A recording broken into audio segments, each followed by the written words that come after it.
Welcome to Evolve to Succeed, the podcast that brings together entrepreneurs, founders, business leaders and experts to talk about their journeys and explore the link between personal and business success.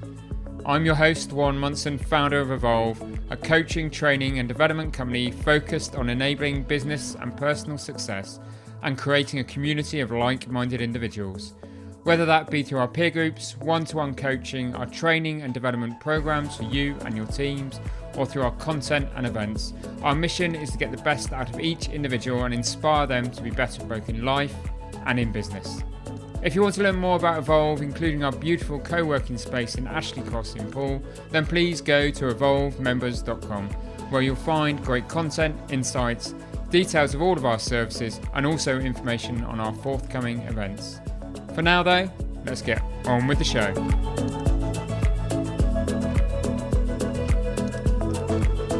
Welcome to this week's episode. Today we hear from Craig Mathie, MD of the Bournemouth Sevens Festival, which is the world's largest combined sports and music festival. Founded in 2008 by Dodge and Fleur Woodall, the festival is still independently delivered by a team of just 7 full-time staff. I've been wanting to get Craig on the show for a while for a number of reasons, namely to hear more about his role as being the MD of a very entrepreneurial business, how his relationship with Dodge in particular developed and what that dynamic is now like, and also to find out how the pandemic affected the festival and how they managed to pivot and adapt to keep it alive. As well as these topics, Craig and I also cover how to maintain a culture when event staff grow almost overnight from that just a handful of 7 people to more than 800. Future challenges facing the events industry and the vital changes Craig would like to see within it. Craig is really passionate about the events industry, and this comes across loud and clear during the course of our conversation. And finally, we talk about Dodge's latest venture, the Events Crowd, which is aimed at developing the next generation of events managers and the role that Craig plays within that business. I hope you enjoy the show.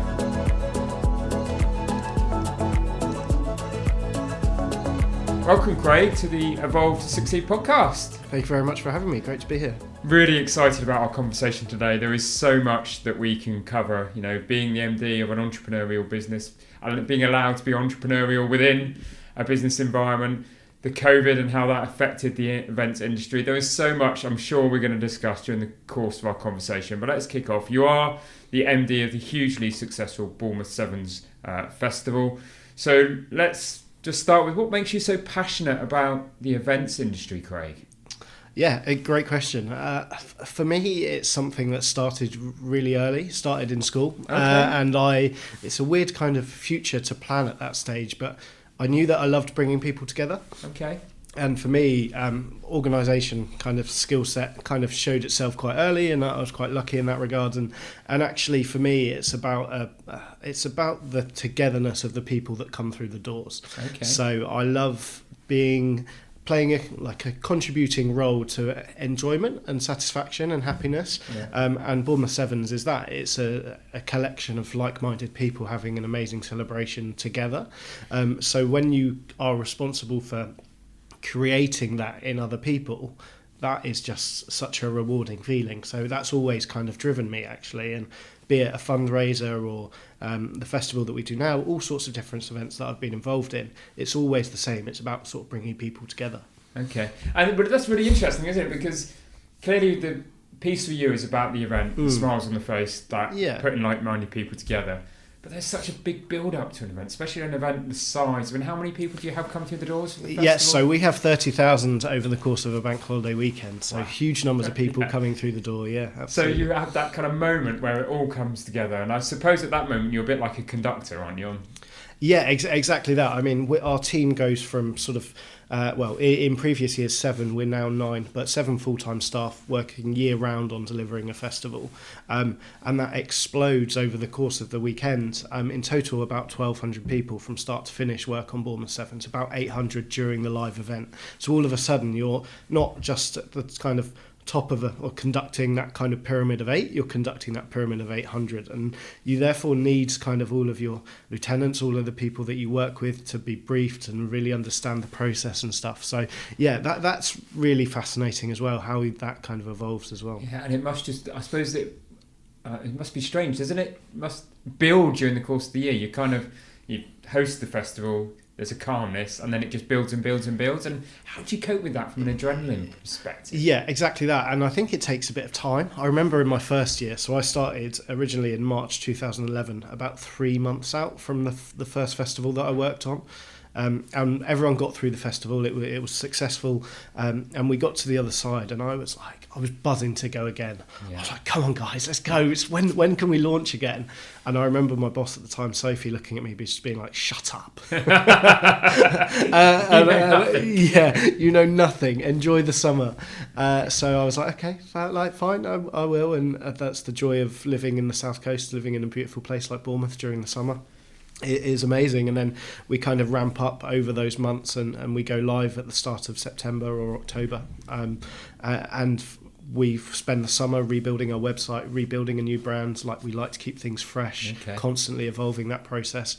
Team entries go on sale at the start of September or October. It changes sometimes, but and then we're back into the marketing machine and pushing and building, and it's always really, really amazing to see the number of people that are prepared to sign up for a tour, of like a rugby tour or a netball tour, in November, like before the year before, and then we kind of get into Christmas, and then all of a sudden you're in January, and then you're in that run up again, and it's really interesting because just above my desk in our office we have a countdown clock, which my team love and hate in equal measure, and yeah, once it gets over that 100 mark, which it did just a few days ago, it disappears. It absolutely rattles down. And fundamentally, I and the rest of the team love the festival, so like that's why we do it, because we've got a really loyal, amazing team who are. I'm 10 years in. Matt and Paul, our other two directors, are 7 and 6 years in, and they really have kind of bought into the long-term view of what we're trying to build and that sort of thing. So yeah, that adrenaline does rise as the festival comes on. I've learned over time how to calm down in the summer, use that sort of 3-month period of downtime to regenerate, see family again and all that sort of stuff, and then go again in the marketing cycle for the next one. So fantastic. Yeah. And just touching on the management and the culture, because, you know, from the outside and having attended the festival, there's this kind of great culture, and, you know, it's not just it's an energy, but it's a culture around the festival. And I'm just intrigued to just explore quickly, like, you go from this team of 7, now 9, to 800, 1,200 staff. How do you get them to behave in the right way to make that event a success? I mean, some of the roles are probably very static roles. Yeah, of course they are. But if they didn't reflect the brand and the ethos and the culture of the festival and what you wanted it to be, it wouldn't work, would it? No, it absolutely wouldn't. I think what we try and do is, from a kind of a central location, is set the tone. So for me, actually, the team is everything. The culture of our business is what makes it the success it is. And I've loved doing that and developing that in my years as MD and in time kind of preceding that. But we all like each other. We're a young, dynamic team that are really kind of committed to doing what we do. And I would never want anyone to misconstrue that kind of youth as inexperience or incapability, because we know how good we are at what we do, and that kind of confidence in our ability, I think, transcends into everything that we do. So one kind of key part of it is that we manage everything internally. So our sales platforms, our marketing, our operational development, health and safety. I coordinate our multi-agency planning group, and I set out a few years ago to make that planning process the best in Dorset. We wanted an independently chaired safety advisory group that set a standard for events across the area. And if you do that and behave in that way, the people that come on board and work for you, the people that run the subcontracted teams, our security team, Andy and Pat, for instance, their team then behave in that way, in that fashion, and their 180 staff behave in that fashion. And of course, you're right. There's always going to be outliers who don't get it. That's in any organisation. Yeah, and that's in any organisation, particularly with temporary staff. So you're always going to have that element slightly. But I believe that if we set the tone at the start, right at the centre of what we do and how we behave, that will kind of emanate out into the wider organisation. And then on the customer side, I think it's the sport is the bit, like the team culture. The brotherhood or sisterhood of the rugby teams and netball teams and hockey teams that come along is really underpins the event. And when, even if you're not there to play the sport, you kind of buy into that culture of sports people, like-minded people with similar opinions, and just a similar approach to life. And then that again has emanated out around the event. So Dodge and Fleur, when they came up with the idea, they came up with an absolute blinder of a concept that no one else was doing in the UK, and all credit to them and respect for not just having the idea but giving up and taking huge risks to deliver it. But what we've then done is built a team out over the years to really go, okay, well, what have we got here? How can we continue to evolve that? How can we continue to grow it? And it's nice because we try and make every year better than the year before as well. Constant improvement. Yeah, and energy and, yeah. I mean, from things like we never try like physical location of structures around our festival arena. Let's move them, let's try them, let's make them look slightly different. Just because we think if someone is loyal and comes back to your event year on year, you want them to not go, oh, it's the same as last year. You just want them to kind of go, oh yeah, what a great thing, that's new, that's exciting. And people leave Bournemouth Sevens being like, that was my best weekend of the year. And like having created that for someone is just so rewarding for us, for people, for everyone, and yeah, it kind of spans right across the business really. Fantastic. So I suppose we should sort of stray into the area of you being the MD of a business that has two strong founders in Dodge and Fleur, Woodall, in terms of it was their idea, their concept, their energy that got it going. You, by the sounds of it, you joined the organisation, not at a senior level and worked your way through. So how did the role of MD for you at the festival come about, Craig? So it's a really interesting journey, and you're right, Dodge and Fleur are kind of still, they came up with the idea, they're still the people that own our business and have kind of allowed us to succeed, and through COVID's propped us up, which I think is absolutely to their credit. One of Dodge's great strengths is putting good people around him, and he's done that ever since he started his business career, and then trusting in them to do their thing. I think that's really, when I look back at my journey through the business, that's how I reflect on it. And to paint a bit of a picture, I met Dodge in 2010. We were introduced through a mutual friend that was a promoter in Bournemouth, promoting in the venue I was running and selling tickets for Dodge's festival, and they put us in touch, and Ben was like, spoke to Dodge, you need to speak to this guy, and I was like, God, I want to work in events. I'm done with the kind of career I was in at the time. Events is me, it's where I want to get to. I love Bournemouth, I love living here. There's nothing bigger here, so why would I not try and get into that space? And even at that time, the festival was hugely successful. It was 4 years in. It was gaining a growing reputation. But there were 5 staff, something like that. And we've always outperformed expectations as a company, well before my time. The number of people that are involved in delivering an event of the scale of we have has always been mind-blowing, I think. And I basically had a conversation. I went to speak to Dodge and met Sophie, who was the MD at the time, and Fleur, and had 2 or 3 meetings with them. It was really good. I was a nervous, shaking wreck. I remember walking in and being so like, much to try and get a role here.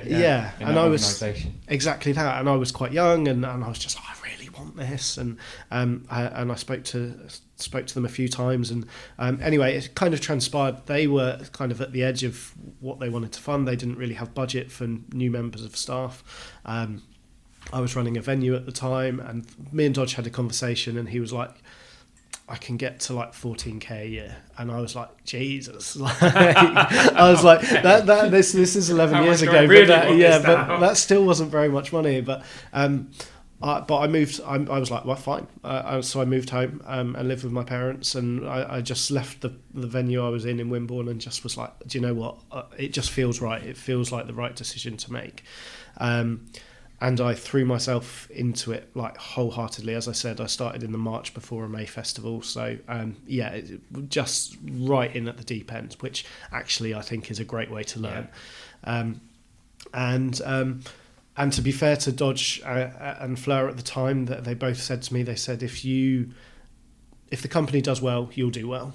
And they've been so true to their word ever since. They've looked after me at every stage, at every opportunity.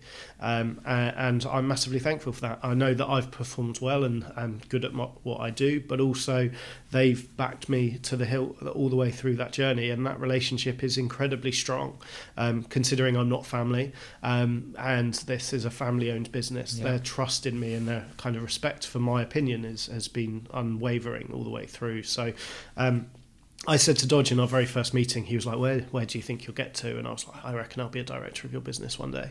And I said this as a 24-year-old kid. But it just felt right to say that.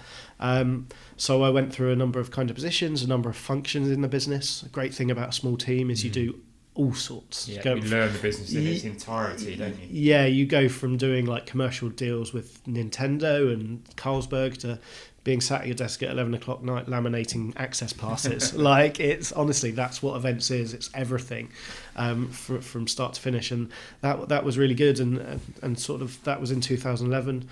Fast forward 5 years in 2016, and Sophie, who was my first boss, moved on. And again, Dodge and Fleur didn't look outside of their business. They didn't go, okay, we need to recruit a replacement. They said to myself, will you look after Bournemouth Sevens Festival? And they said to Stephanie, who was in the business at the time, will you look after Viper 10, which was our sportswear business at the time? And both of us said yes. And from there I was like, absolutely, like that. And I've just kind of loved it every day. And I was 29 at the time, and I felt really proud to be kind of MD of a festival business at 29. I'm hugely ambitious I want to be amongst the very best event professionals in the UK. It's my driver. It always has been, and I felt like that was a really big step for me in achieving Fantastic. that. So that was the journey, really. Fantastic, and what a journey, and what great faith and belief that Dodge and Fleur showed in you, and that kind of grow. It's something that I've followed as well. I've developed businesses is that grow your own mentality and see people come through. You, as an owner of a business, there's no better feeling than seeing somebody that you took on and believed in, and they grow and they exceed your expectations, and they exceed their own expectations sometimes of what that you believe you can be achieved. But I mean, there must be some challenges though. So I suppose part of this podcast, and one of the reasons I wanted to have you on, is you've got lots of entrepreneurs, business owners, founders out there listening that perhaps feel like they're too close to the coalface. They haven't been able to do what Dodge and Fleur did, by the sounds of it, from a very early stage, which is let go, play to their strengths, get others in to manage and develop their businesses for them. So for those that are listening that perhaps haven't been able to make that step, it's probably worth us just exploring some of the challenges that you face being the MD of an entrepreneurial business, because they'll be the things that will be going through their mind, and how perhaps you've overcome some of those challenges. So let's start with, what are some of the challenges you've faced in the sort of 6 years fulfilling that role? Yeah, I think in terms of structure, I guess it comes down to trust and finding that kind of trust in people that you believe in. And I don't think that's necessarily an easy thing. No. And I think Dodge and Fleur were both, I guess part of the reason for our success was circumstance. So they had their son Alfie and wanted to spend a bit more time with him, which created an environment where they wanted to be maybe less involved than Dodge, certainly less involved in the day-to-day through kind of a period of his life.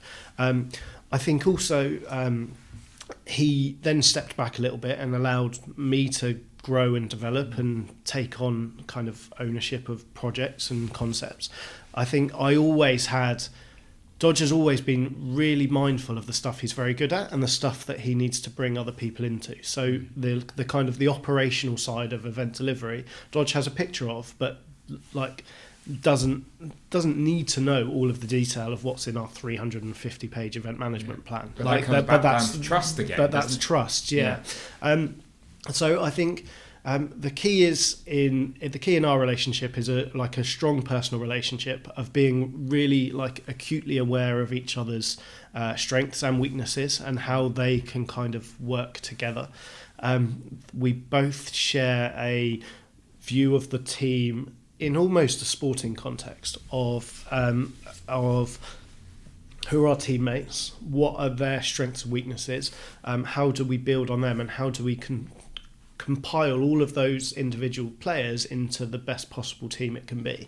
And I think that really has kind of governed where we have been and the journey we've been on. And by no stretch of the imagination is event delivery an easy process. We have faced some significant challenges over the years, not least COVID, obviously, and I'm sure we'll talk about that, but our industry became effectively illegal for 2 years. So in terms of bringing people together wasn't permissible. No. So we had to navigate that as a team.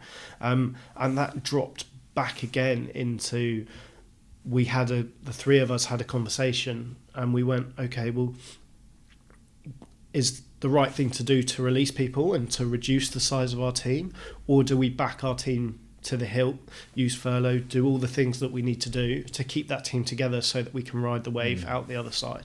And they absolutely made that call. And I look at COVID and I think, well, that was a real time during which they kind of nailed their colours to the mast in terms of we're backing our team, or we're just in it for the short term, we'll bid everyone off and then we'll rebuild when we get to the other side, which just isn't the right way. Our event succeeds because we have amazing people doing an amazing job, and we've had hardly any staff turnover since certainly since I kind of became MD. It's been really tight and everyone loves it, and I love that, and I think Dodge and Fleur play a massive part in that in terms of rewarding staff. So looking after people every year. We have an annual appraisal process, as everyone out there does, but we're not like 1% and 2%. That people get meaningful chunks that improve their kind of quality of life, and I think that's always been really good. We're never afraid to promote people young. As I said, I was MD at 29. The three directors responsible for the day-to-day delivery of our business are all in our early 30s.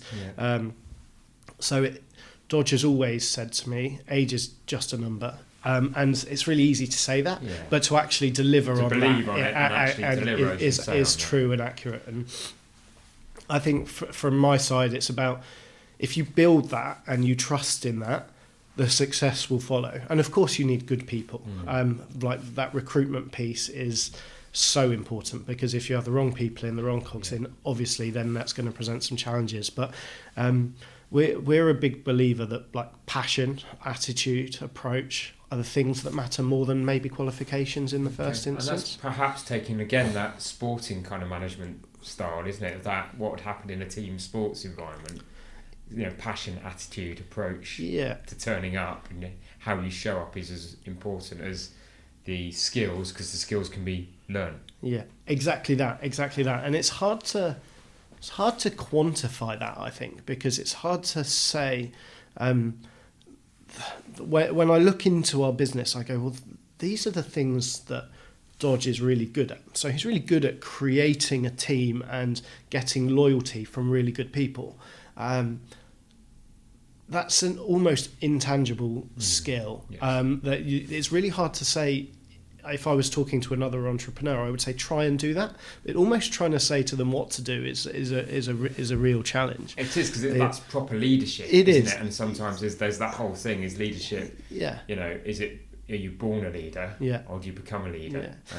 Yeah. I completely. And I think sometimes being a good leader is knowing when to step back and allow other people to lead, and to fulfil their leadership obligations and expectations and so forth. So and that for me has allowed me to flourish and not look at leaving or moving, because I've always known there is not really a ceiling on my aspirations and where I can get to go on the journey. And I want the team that we have working with us to see those same opportunities and stuff. So would you say you are, I think I know the answer to this from what you've said already, but do you think you are given the opportunity to be entrepreneurial within an entrepreneurial led business? Yeah, absolutely. I think that's the approach, and I think it's about there being a capacity for ideas to flourish, whether they succeed or not. Okay. And I think that kind of entrepreneurial approach, it's about not kind of micromanaging situations through. It's about letting people come up with their own ideas, develop their own ideas, put their input in, and see that input become a business direction or a business strategy. And I think, we want people to feel like they are effectively running their own part of our business. I mean, we're always acutely aware that there is an overall big picture of what we're looking to do. This is where we're going. This is what we're doing. The events on this day. Yeah, it's got to be a success. Yeah, exactly that. And ultimately, you need a hierarchical decision-making process, because you can't just allow everyone across every area of the business to be making those decisions. But you can allow them to invest and input their opinions into different parts of it. And actually, if making a key decision is within their sweet spot, then leave it with them and see kind of how it grows and develops. Right. So that then leads me on to thinking, okay, and this is where I've seen it go wrong so many times, is when the entrepreneur, the dodging fleurs, sort of step to one side, they let go, they trust in somebody, that's all going well, but sometimes things don't go well. And usually what happens is the founders run straight back in, round the table, seize control, but clearly that hasn't happened. But what does happen? Because life. Yeah, of course. Life doesn't go to plan. So what does happen when decisions are made within Bournemouth Sevens and things don't quite go as you planned or you'd hoped? And what's the kind of interaction like at that stage? Grown up, I think. Okay. We talk about it, and we go, okay, well, what do we feel is, and even in the kind of the darkest situations, I don't ever feel like the trust has waned from Dodge and Fleur. I don't think at any point has it been a blame game or why don't we do this. It's an absolute trust in going, okay, well let's get through this. Dodge's positivity is really a kind of a key part of that, because if I think about COVID, we've launched a new business and doubled our staff as a result of a Dodge brainwave in COVID. So investing out of a problem, I think, is wise. I also think having like a tactile understanding of how things are developing, like really getting to the heart of them and understanding them, helps. And I try and make my business based on just being kind to people, just listening to them, hearing them out, speaking to people properly like humans and like adults. And generally, we've always worked our way through kind of problems and challenges. And that is like, it's really easy to throw this around, but sometimes at the festival, the issues you can be facing can be life or death situations. It's the nature of the beast of a festival, that you have serious medical incidents or whatever. But the groundwork that you put in the planning of these things really, really helps, because if you approach business in the right way and build everything out properly, you're resilient to stuff going wrong. And actually, in my mind, COVID was a test of resilience more than anything. Probably the biggest test of resilience business has had for forever, probably since the wars. But we were resilient because we were set up in that way, to be dynamic and reactive. And I think that's a real strength of ours, that we're not so stuck to a plan that if things change, we plough on relentless. Yeah. And it's almost like I use a lot of sport analogies because we're a sporting business, but it's about like having a plan B, a plan C. If like your first set of tactics aren't working, and being able to amend those live in the game as you go. Yeah. And really interestingly, they're skills that a good event manager has. Like they are like core, like event managers are dynamic people. And because that's our world that we work in, we're constantly firefighting, constantly problem solving. And I think that set us up to be able to cope with challenges well, because we're used to that sort of process. Okay, brilliant. So, and we're going to come on and talk about COVID and you know, the events crowd, which is the new business in a moment, and want to touch on some of the other things that you do. But so just trying to wrap up that kind of MD, founder, entrepreneur kind of element of this conversation, I suppose. So if there's a founder, entrepreneur listening to this, thinking about installing an MD, the things that I'm hearing you say are build a rapport, build a relationship, build trust, understand each other's strengths and weaknesses, strong communication, and that communication accelerate when things don't go to plan. Exactly that. Yeah, I think that's an amazing summary. I think the only thing I would add is that it's really natural for an entrepreneur or a founder to step back when things become business as usual, and not to be afraid of that. Yeah. I think, like if I think about Dodge and other entrepreneurs I know, the creative idea generation part of the business is the exciting bit that gets them up in the morning at 5 a.m, makes them go, wow, what is this? How can I create this? How can I develop this? This is so exciting. And we'll talk about the event crowd in a bit, but the event crowd is that for Dodge at the moment. He wakes up in the morning excited about what it can be, where it can reach, what its potential is. When the business matures and becomes a bit more procedural, bit more day-to-day, that by very nature is sometimes less exciting for an entrepreneur. But that doesn't mean they care any less about it. It just floats their boat a little bit less. And therefore, that's the time to step So away. that's the time to go. I think if you trust yourself and you get to the point where you're like, I'm not up first thing in the morning excited about this and buzzing about it when I go to bed, that's probably the right time to go, okay, well, I now need like a captain of that ship to steer it forward whilst I, either think about something else, or adding to what we do, B, have external stuff to go and do, and as I said earlier, Dodge and Fleur used the kind of a bit of downtime to have a family and do that.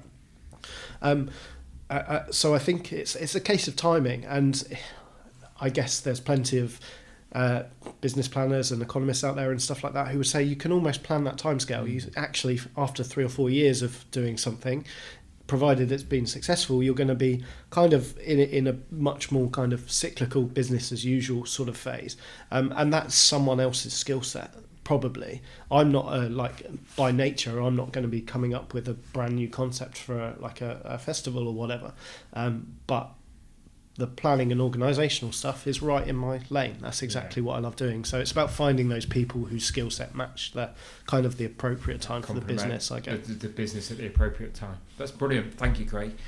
So we've touched on this. I don't really want to dwell on it because, I think we've all had enough of talking about COVID and the pandemic, but you can't, hospitality and the event sectors and all of those and travel was so decimated by what happened. And I think I saw the statistic on your website. You went 823 days between the end of one festival in 2019 and the start of the next, which obviously happened in summer of 2021.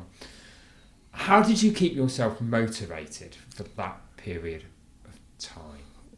Yeah, you are right. And it's so easy as people to kind of fall into reviewing COVID and stuff like that. And I do try and look at it with a what did we learn to be better at what we do kind of mindset.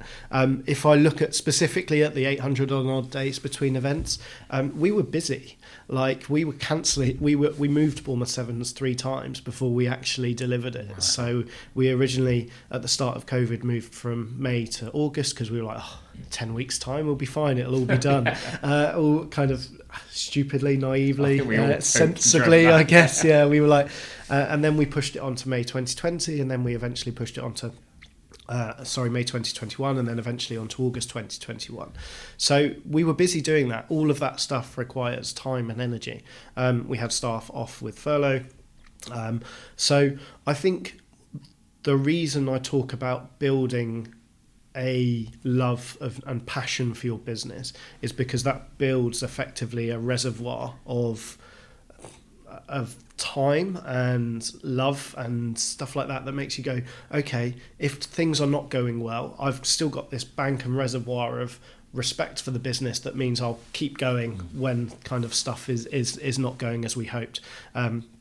And our team was incredibly loyal. They put aside all of their own kind of personal stuff and the uncertainty that we were all facing during those times to go, okay, well, let's put the festival first. Let's make sure the festival happens. And that it is because of the team that we were able to get through that time. Because we got the support from Dodge and Fleur, people kept their jobs, but it was because of the team. Because the team worked tirelessly when it felt horrible, when we were cancelling events, when we were having to distribute refunds, when we were having to work with suppliers to move them again to the next day and all that kind of thing. The team did that, working remotely, sometimes working back in the office when kind of conditions allowed. But yeah, that's why we got to where we got to. And that is why, for me, the number one thing in my job and our business has to be the culture, because you need that buy-in from your people. Because if you get that, then they'll get you through absolutely anything. And that, for me, is why we survived. And again, I talk about event management and event people. Event people are resilient. They're very used to dealing with horrible stuff and coming out the other side. And like, as an industry, we are a world-leading industry, genuinely. And I think that's so important. And I see that in our small team that's doing one of 1,000 festivals a year. Like, we are just one of a huge ecosystem, but we survived because we all bought into it together, I think. Fantastic. And I suppose it's worth touching on where the events industry finds itself today, kind of post-COVID, and what's the future of the events industry. So what's the climate like for the events industry right now? Yeah, so it's a tough time. I'll be honest with you. It's I think COVID highlighted to us the fact that A, the government, and B, the public probably don't understand what goes into event delivery. Yeah. The UK events industry is, or was pre-COVID, worth, if you include weddings, £84 billion, employing 700,000 people. It's huge. Yeah. But if from a financial point of view, there's loads of misunderstanding for boring things like sick codes. They're just, events businesses aren't all registered under one kind of suite of codes, which means that they, when the Treasury is looking at the value of our economy or our contribution to the economy, it's really hard to do and go, okay, well, actually that industry therefore needs support and additional funding, and we need to back it. Absolutely, yeah. So if you think about the Arts Council funding, the Culture Recovery Fund, which came from the Department for Culture, Media and Sport, that did go to some events, to some festivals, but it went to an awful lot of theatres. It went to an awful lot of kind of arts organisations that already were receiving central funding to be propped up. And because the government didn't know about us and how we worked, we were right at the end of the queue to get funding, despite the fact, as I said earlier, we were illegal. Like, you literally, if we had wanted to put on a festival, we couldn't have done. We weren't allowed to. So we had a huge amount of work to do, and the industry has worked amazingly hard to present itself to government and go, this is who we are, this is what we do, this is why we need your support. We don't need your support now because almost the ship has gone. But if this happens again, or if something terrible happens again, or if war happens and our industry, we need support, we need backup. And fortunately, a huge amount of people have worked to open those corridors of conversations, and that was something I was involved in and passionate about as well. So that was a really kind of interesting part. And also, I think the people behind events, you should never really see them when you go to an event. No. You should never really understand that to put Bournemouth Sevens Festival on, you've just been in an environment with 800 staff, because the success is that you just have a good time while you're there and it all works seamlessly. But that then meant when I was trying to raise the profile of our industry and say we need support, no one kind of got it. And people, I say no one, obviously some people did, but the broad misunderstanding of the context of how you deliver an event is real. Most of my friends say, what do I do for the rest of the year? And I'm like, no, this isn't an easy game. This is something really, really tough. So all of that work happened during COVID. And we actually come out the other side of COVID in a better place in many ways. The South Coast Events Forum, which is something I set up during the pandemic, which is now a membership of 340 people or companies across Dorset, Wiltshire and Hampshire. That was just set up as a community to try and work together to get out of this. And people in our industry are talking to each other where they probably otherwise weren't. So I look back at COVID and I go, okay, some real positives came out the other side of that, which is really, really good. And for us as a business, the event crowd came because of COVID, and that's a new exciting opportunity for us to be working on. As we sit today, the events industry is overwhelmed with demand, which is amazing. Everybody wants to get back out there. Everyone wants to get out there. You hear all sorts of figures, and I won't quote any, but the amount of money that people are sat on because they didn't spend on holidays and events and stuff during the last couple of years. And obviously there are people who that definitely isn't the case for, who need to be very mindful and respectful of as well. But demand is there. Demand is through the roof. And big event organisers, the Live Nations of this world, are going hard at delivering festivals this year. So where they have a festival in the north, they're throwing a replica in the south, doubling up on lineups and that sort of thing. We have the Commonwealth Games this year.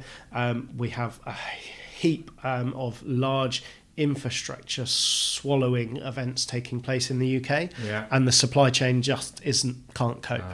And the reality is that estimates range to about a third of the people that worked in the industry pre-COVID left, or have. Because of that lack of support, they found other jobs. They decided they wanted something more certainty. With all due respect, they're driving an Amazon van, or they're working for Tesco, or they're doing something else because there was the certainty in that some of them might come back, but some of them might not. Some of them, like the events industry, and I love the events industry, but it's been rubbish at looking after its people as a whole. Long hours. If you might work an 18-hour day for weeks on end for delivering show after show, and we don't have that at Bournemouth Sevens because we're one event a year, but these touring companies that go from one show to another show to another show, real mental health challenges in our industry in terms of looking after people. You go from periods of intense high of delivering an event to almost complete isolation when you go home as a freelancer or whatever, and those sort of things are real. So we are, as an industry, we're tackling loads of stuff. The good thing, as I said, is that the demand is there, which is wicked.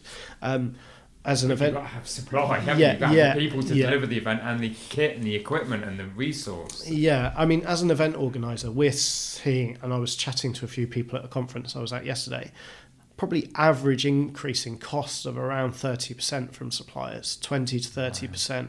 Our prices haven't gone up that level, so all of a sudden your margins are getting squashed because you're in that really kind of challenging situation. And that's because suppliers' raw materials, as everyone knows, have gone up significantly. Staff wages have gone up all the way through COVID. Minimum wage has been going up, which is great, but when large chunks of your workforce are minimum wage employees, that really is a kind of an impact that you've got to manage through.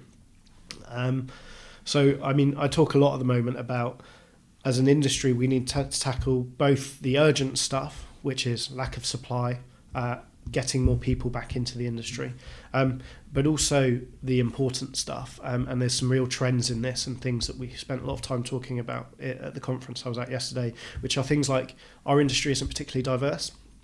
So it's an awful lot of white men, and it isn't particularly reflective of the audiences that it serves. That surprises me. Yeah, it's really, really interesting, because if you think of the events industry and events in general being a very culturally rich environment, and like what you will see really interestingly is often behind the stage It isn't. It doesn't reflect that. It doesn't. And I have sat on a few panels just exploring that generally. It's really interesting because we haven't got enough people in our industry at the moment, and therefore we need to be thinking about ways in which we can open ourselves up to a new workforce and make it an exciting and enticing place to be. So diversity, equality and inclusion is really kind of high priority for people in the events industry at the moment, justifiably so. And then sustainability is probably that climate action, whatever you kind of want to call it, that thing around, well, that was probably the highest priority in the lead up to COVID. During COVID, took a bit of a back seat, which actually, considering it's an existential thing, might end up being a much worse situation that we've got to deal with in the long term. So we need to tackle that as an industry. And as I said earlier, just looking after our staff better. So we need to deal with the urgent and the important simultaneously, which for an industry that's been knocked to the ground and people are now trying to still recover their reserves and get out of kind of loss-making years, I think is a really challenging environment. Yeah, absolutely. And when you look forward and you think about the kind of events industry, and there's a lot of chat and chatter at the moment, isn't there, about AI and the metaverse and technology. Do you think we will become a world of virtual events, or is the world going to stay in the real world? You know, where do you see, as someone that's clearly so passionate about the events industry, where's that events industry going to evolve over, say, the next 20 years? Get your crystal ball out. Yeah. I think it's really interesting because COVID has accelerated technology in events, virtual conferences, hybrid conferences, all that sort of thing. So yes, I think there is an amazing opportunity in the future for digitalising elements of live events. If I think about festivals, that's always happened. Like BBC showing Glastonbury on TV is a hybrid event, is a combination a combination of a live event shown to the people that can't be there in a virtual space. Like that is hybrid, right? And they've been doing that for 30 years or however long. So there is opportunity there. For me, though, what COVID has done is reinforced the value of human connection and social interaction and being face-to-face with other people.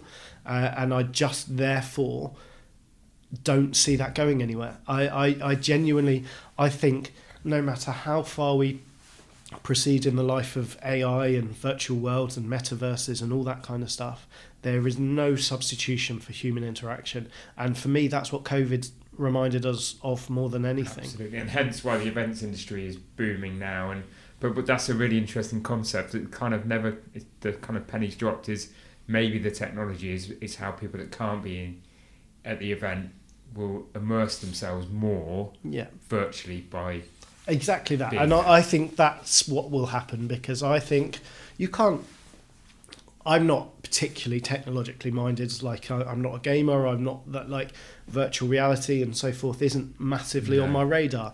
I'm a people person. I love being surrounded by people that are having fun and stuff.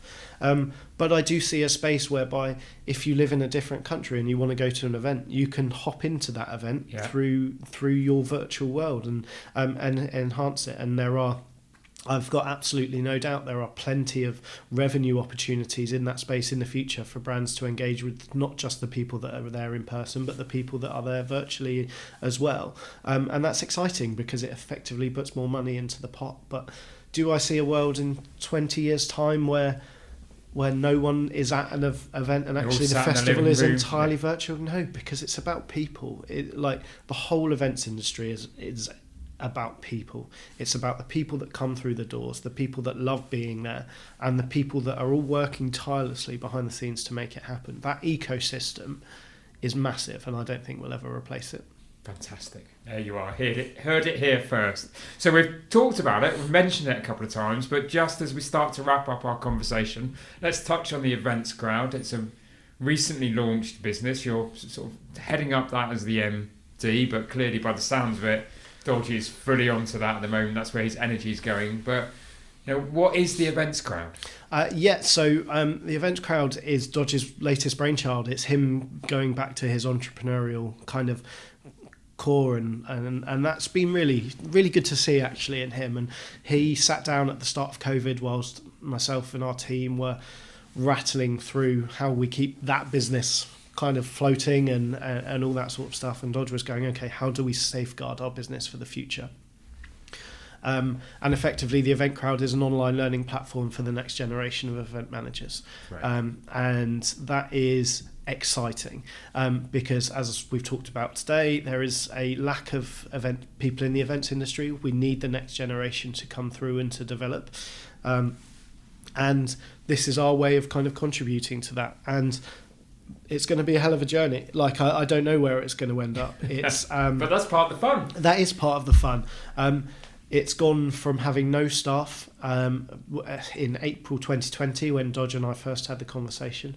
The Bournemouth Sevens team played a really big role in helping during that COVID period of conceptualising it, developing it, growing it. And then when we got into Bournemouth Sevens 2021, feeling more likely, we started recruiting in that business. We brought 3 people on initially who have done an amazing job and are in that business. That's now up to 9 staff. I actually have stepped back as the day-to-day MD of that business, and we've taken a new guy, Adam, on to run that business, who's come from the online learning world. And for me, that's exciting. Like, obviously, in terms of being part of our group, I'll still have the overall oversight of it, but actually to then see a team developing to form to create something new and take it forward is amazing. And I think it'll do wicked. It's right in my sweet spot because it's about events professionals. It's about training, teaching, and the whole point of the Events Crowd is to tell people exactly what it's like on day one. That sometimes university textbooks can miss the point a little bit, I think is fair to say. So we want to create something that tells people exactly what it's like on day one, what you need to know, who you speak to, all that kind of stuff. And we've got 40 lecturers from across the events industry all come in, given their time very generously to tell people what it's really like. And we're pitching it out there for graduates, for people who don't particularly want to go to university, want another route into the industry, for people who are changing their career and want to come and work in the world that we live in and love and shout about continuously. So yeah, it's exciting. It's running simultaneously to Bournemouth Sevens, which is nice to have an office full of people kind of must driving both forward. businesses must give each other energy at times. Yeah, there's huge synergy between them. There's huge opportunity for them both, and again, a really kind of young and dedicated and committed team that are taking that business forward. So it's a nice development and something that kind of complements the stuff we're already doing. Exciting times. So you also just seem to be a really keen believer in volunteering, dedicating your time to causes that are important to you. I've got a list here. You're chair of the Destination Management Board for Bournemouth Council. You are the ambassador for Dorset Mind. You're trustee of the Steve Bernard Foundation, a sporting charity based in Bournemouth. You're vice president of the National Events Association. I mean, where do you find the time, Craig? Why are all of these roles so important to you? If I talk about the Steve one first, so Steve was my best friend at school, who very sadly passed away in a car accident when we were 18, and he was a trainee PE teacher at Chichester University. Best friend through school, loved him to bits. World fell apart when he sadly passed away, and the foundation that myself and his family set up in his name is my guiding light through my career. It takes me back to a real kind of heartfelt place that I love. Brilliant. And Steve was, as I said, training to be a PE teacher, and we've just about ratcheted through £500,000 raised as a charity since day one. So thank you. Yeah. Fantastic. And all of that money goes to sporting causes across the South Coast, across Dorset and Sussex. So that for me and when I think about Steve as a person, I actually think he still shapes my day every day, because my first steps into the events world were in running fundraisers in his name. Right, so he's the one, that's the cause that grounds you type thing and brings you back. Yeah, exactly that. And I will always love that. I will always love doing that. So I don't have as much time to give it as I once did, but Tony, Steve's dad, runs it on a day-to-day basis, and it's completely voluntary, and I love it. And I think it's so important in business to hold on to those things which ground you, which give you a sense of perspective. And when stuff is not going kind of quite as you hope, then you've got that to reflect on those. But also the other side, I think, I'm really with you on that. I think it's, it reminds you of who you are, but it also sometimes reminds you not to believe your own hype. Exactly that. Yeah. And, and actually when things are going well, sometimes those things around you that remind you of who you are, where you've come from, are really important, aren't they? Yeah, absolutely. And it couldn't be more grounding for me in that. And actually, there's 2 days a year where it floors me still, and that's just losing a mate. Like the sadness of that is a grounding and a motivation for me every day. And I thank him immensely for, since he's gone, being my inspiration, both personally and professionally. So that's that's super important to me. The other bits, I personally went through quite a challenging time dealing with being gay when I was younger, and I hated it, and it really kind of, it was, whilst I was performing professionally, personally it was holding me back and stopping me being happy. So I went and saw a counsellor in 5 years ago, a chap called Anthony, who was absolutely amazing and changed my world, changed my life, and made me kind of opened a door so I could become more comfortable with the person that I really am. And from that, I ended up working with Dorset Mind. They're a wonderful local charity, focusing on mental health. I think mental health is such a challenging thing, particularly for young men, and obviously it affects everyone, but I've seen it acutely in myself and my crowd and my friends. So that's why I became an ambassador for Dorset Mind. And then the other bits, the industry representation bits, because of your passion, isn't it? It comes from my passion. I'm very lucky. Our business allows me the flexibility to work around different bits and that. It is challenging, I'll be honest, balancing all of that stuff with a full-time job that asks a lot as well. And a boyfriend that you've got to, don't have to, but you want to spend time with, you want to develop that kind of personal side of your life and all that sort of stuff as well. So the balancing act is difficult, but I value everything I do. I have learnt over the last few years to say no. Okay. That's part of that journey with you on that you went through with the counselling and accepting who you are. Exactly that. But I think I'm by nature a yes person, so I say I'll do that, I'll help with that, no problem. Learning to say no has been a massive business win for me, because sometimes something just isn't right, or it asks too much of you and you need to say no. And like if you're built to please people like I am, and you want to go, I'll do that. That's the event industry, isn't it? That's it. Yeah. So learning that skill, I think, has been really important. I'd probably still be a little bit better at it, but I think the thing that underpins all of the bits I do outside is I believe in betterment. I believe in just being helpful and supportive to the people around you, and I think it all comes back to you in the end. So that's why I do those bits. And the tourism board is great, because this is the best part of the country to live in my opinion, and we need to shout about it as much as we possibly can. Brilliant, Craig. So, final question on the podcast is always that question around success. It's the Evolve to Succeed podcast. So, from a personal perspective, what's your definition of success, Craig? For me, it's about collective achievement. It's about team. It's about as many people around you that are involved in your journey feeling motivated and positive about the world in which they operate. So I don't really qualify my success personally. I qualify it based on the teams and groups of people that I'm involved with. How have we achieved things together? And ultimately it's about staying standing when stuff knocks you down, and that resilience piece I mentioned earlier is really, really important. So a bit of a kind of around the houses answer, but no, it's collective achievement. It's being in an ecosystem and in a world where you can all face the battles together and come out the other side fighting. Brilliant. What a great definition. So Craig, if people want to learn more about you, if they want to learn more about the Bournemouth Sevens Festival, the events crowd, where can they go? There's a lot of links to drop in there, isn't there? Yeah. So Bournemouth7s.com is the festival. All of our social links, we're across social media on all of those channels. And again, the event crowd is across social media and on the eventcrowd.com.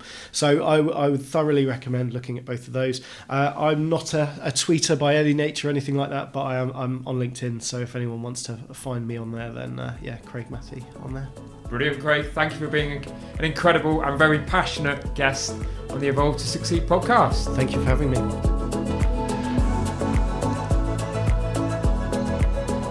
Thank you for listening to the Evolve to Succeed podcast. My hope with every episode is that you've learned something new or heard something that challenged your way of thinking and further motivated you on your path towards becoming a more knowledgeable, informed and inspired individual and business leader. If you enjoyed this episode, then please help us by rating, reviewing and subscribing. We really value your feedback and would love to have you along for future episodes. And please don't forget to learn more about Evolve by going to evolvedmembers.com. Thank you for listening. See you next week.